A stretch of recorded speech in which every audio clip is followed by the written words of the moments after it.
You see, Parasha Tetzei, Parasha talks about mitzvah that everybody is boggled with, that what's the purpose and what's the point of this mitzvah.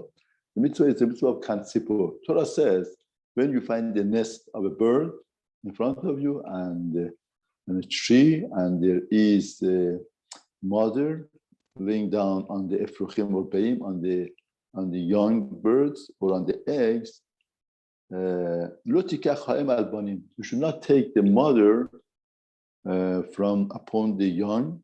You should send away the mother and you take the children for yourself. And Torah says the man should be good to you, and should prolong your life. Unfortunately, say what's pshat?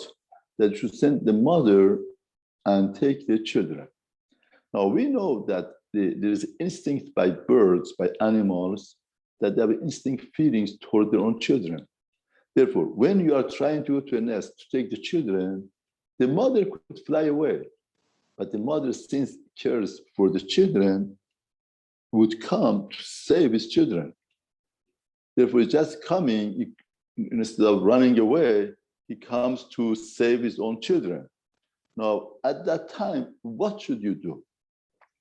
Should you seize the moment and take advantage of the opportunity that is coming to save the children to get in? Torah says, don't do something like that in life.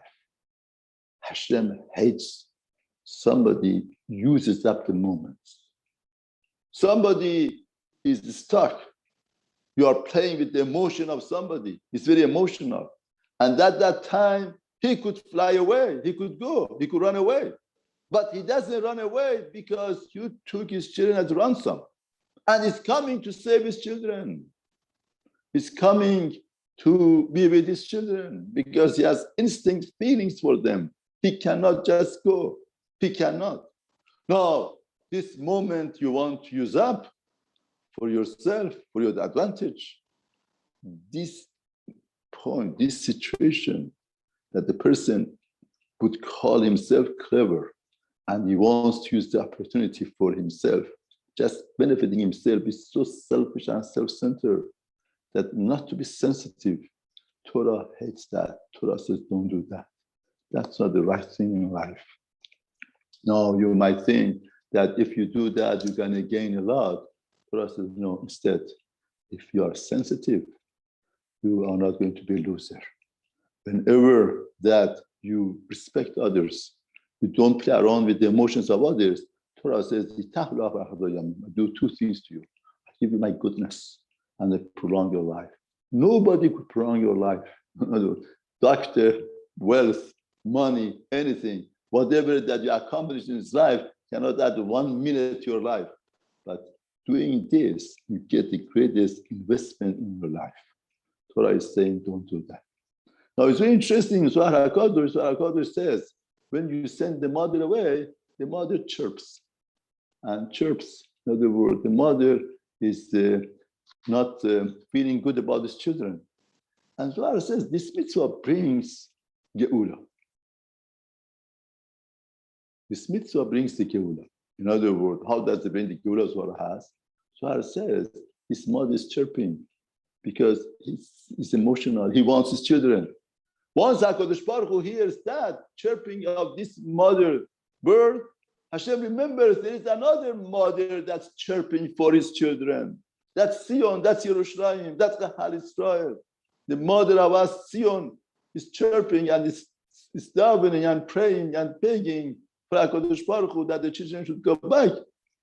And it's going to cause to go back. It causes the Geula. Now, unfortunately, say, what's pshat? How does it make the Geula to come? It's a very interesting insight.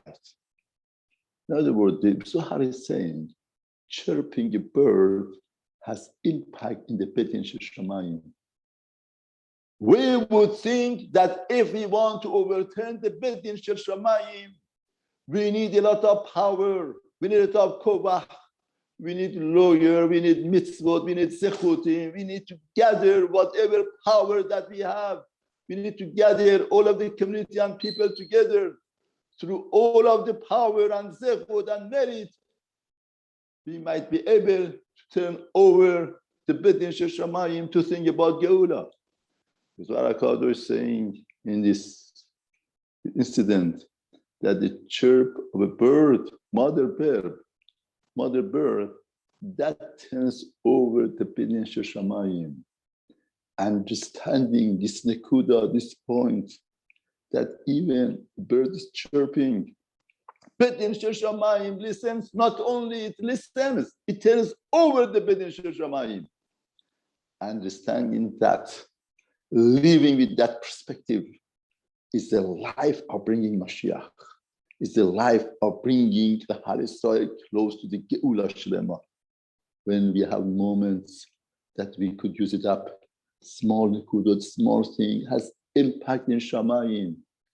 Understanding, educating ourselves with this mentality, we're gonna be zoche to Geula Shlema.